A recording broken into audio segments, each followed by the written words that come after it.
The Lord be with you. A reading from the Holy Gospel according to Matthew.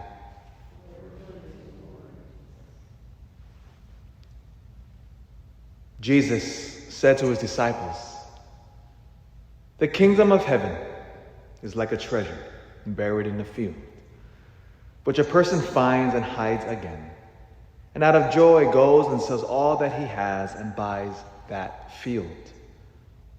Again, the kingdom of heaven is like a merchant searching for fine pearls. When he finds a pearl of great price, he goes and sells all that he has and buys it." The Gospel of the Lord.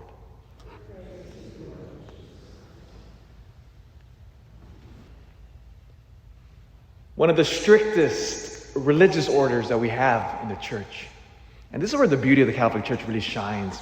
It's so rich and diverse, and all the different religious communities the Lord has created within the church.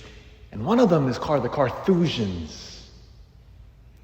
Not too many people know about the Carthusians, and rightly so, because they're not big or they're not flashy, and not many people know about them because they're hermits.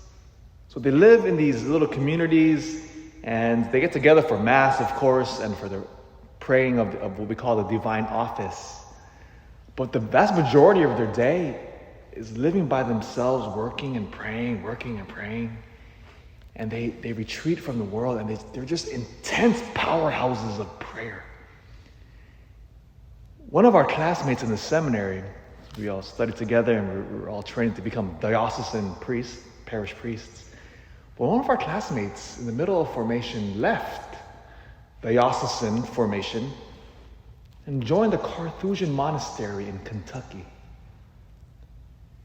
Completely cut off from the world, they're allowed to reach out to talk to their families one time a year, where they're able to send letters, like old school letters, handwritten letters.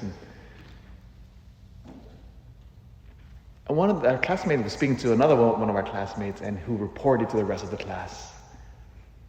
And they said, in this particular, he's now a priest as well in this monastery. He said, "It's absolutely radiant with joy." And he used that word, radiant. And I thought of our old friend when we heard this first reading from the book of Exodus. As Moses now comes down Mount Sinai with the 10 Commandments, and it's described that something has been transformed in Moses, like physically transformed. So much so that he had to hide his face. He was just beaming. And what Moses and what this Carthusian monk reveal is that the heart of the biblical faith is not simply rules and regulations. I know that was a popular notion the last 40 years, that Christianity is just about doing nice things and being nice and smiling and sharing our cookies. And no, biblical faith is what the Catechism calls deification. That we are called to become like God. Like to literally share in his nature. But sadly, sin has disrupted that, which is why faith is so hard. It is the treasure in the field once we discover it, and we give all that we have to attain this treasure. Our faith is about transformation, day in and day out. You see, the saints enter into this great mystery. We're called to become like gods.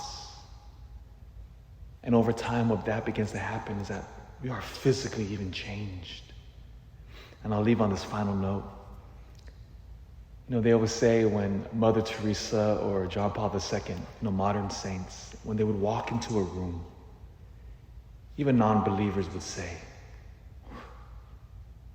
"There's something different about you." And you could read reports about this, by the way. Like, what is that? Well, it's because they've given themselves over completely to God. God began to transform them from within through his grace. And especially the Holy Eucharist, where we will eat God and he will transform us so that we may be radiant like him.